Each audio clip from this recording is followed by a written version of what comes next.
सुप्रभात मेरे प्रिय विद्यार्थियों। आज हम जानेंगे आरोह पुस्तक में जामुन का पेड़, जिसके लेखक हैं कृष्णचंद्र। कृष्णचंद्र का जन्म पंजाब के गुजरांवाला जिले के वजीराबाद गांव में 1914 ईस्वी में हुआ। इनकी प्राथमिक शिक्षा जम्मू एवं कश्मीर के पुंछ क्षेत्र में हुई। 1930 ईस्वी में वे उच्च शिक्षा के लिए लाहौर आ गए तथा फोरमैन क्रिश्चियन कॉलेज में प्रवेश लिया। उन्होंने 1934 ईस्वी में उन्होंने पंजाब विश्वविद्यालय से अंग्रेजी में एमए किया। इसके बाद ये फिल्म जगत से जुड़ गए और अंत तक मुंबई में ही रहे। इन्हें साहित्य अकादमी द्वारा पुरस्कृत किया गया। इनका निधन 1977 ईस्वी में हुआ। इनकी रचनाएं हैं कहानी संग्रह एक गिरजा एक खंदक, यूकलिप्टस की डाली, उपन्यास हैं शिकस्त, जरगांव की रानी, सड़क वापस जाती है, आसमान रोशन है, एक गधे की आत्मकथा, अन्नदाता, हम वहशी हैं, जब खेत जागे, 52 पत्ते, एक वायलिन, समंदर के किनारे, कागज की नाव, मेरी यादों के किनारे। आइए जानते हैं पाठ का सारांश। जामुन का पेड़ कृष्णचंद्र की प्रसिद्ध हास्य व्यंग कथा है। हास्य व्यंग के लिए चीज़ों को अनुपात से ज़्यादा फैला फुलाकर दिखलाने की परिपाटी पुरानी है और यह कहानी भी उसका अनुपालन करती है। इसलिए इसकी घटनाएं अतिशयोक्तिपूर्ण और अविश्वसनीय लगने लगती हैं। विश्वसनीयता ऐसी रचनाओं के मूल्यांकन की कसौटी नहीं हो सकती। प्रस्तुत पाठ ये स्पष्ट करता है कि कार्यालयी तौर तरीकों में पाया जाने वाला विस्तार कितना निरर्थक और पदानुक्रम कितना हास्यपद है। ये व्यवस्था के संवेदन शून्य व अमानवीयता के रूप को भी बताता है। रात को चली आंधी में सचिवालय के पार्क में जामुन का पेड़ गिर गया। सुबह माली ने देखा कि उसके नीचे एक आदमी दबा पड़ा है।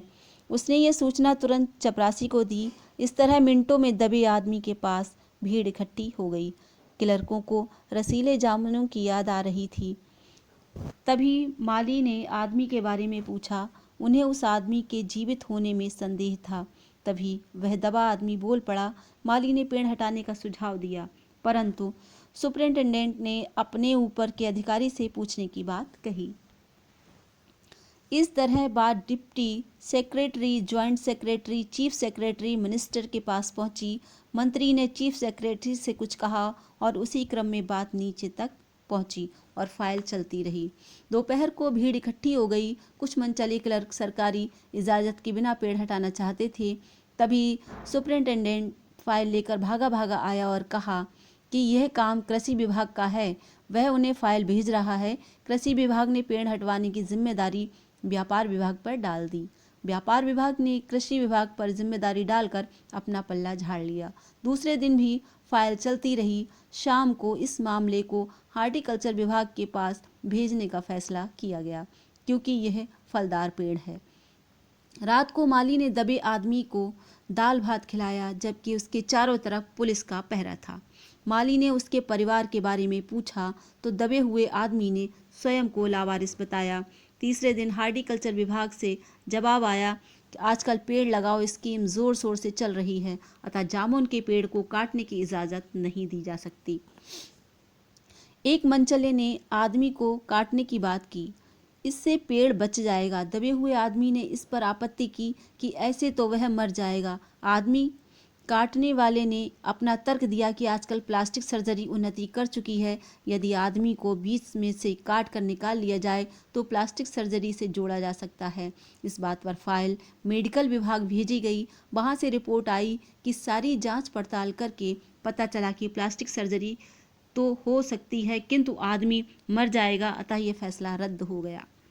रात को माली ने उस आदमी को बताया कि कल सभी सचिवों की बैठक होगी, वहां केस सुलझाने के आसार हैं। दबे हुए आदमी ने गालिब का एक शेर सुनाया, ये तो माना कि तगाफुल न करोगे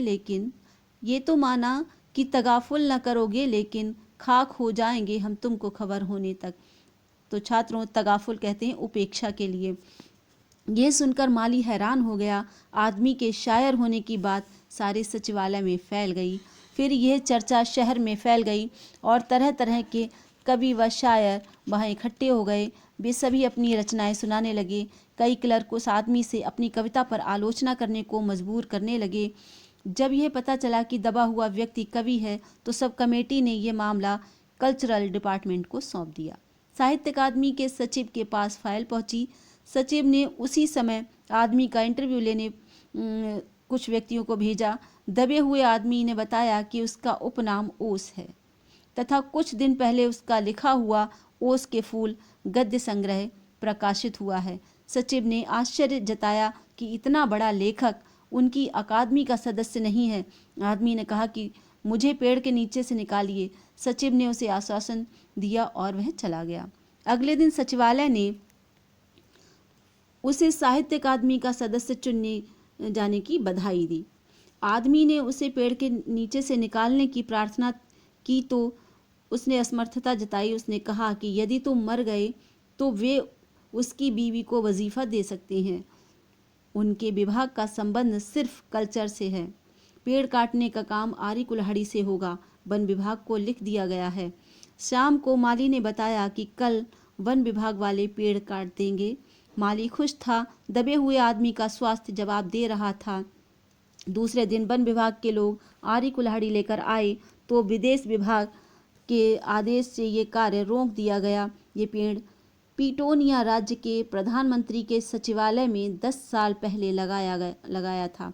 पेड़ काटने से दोनों राज्यों के संबंध बिगड़ जाएंगे। दूसरे, पीटोनिया सरकार राज्य को बहुत सहायता देती है। 2 देशों की खातिर ये आदमी के जीवन का बलिदान दिया जा सकता है।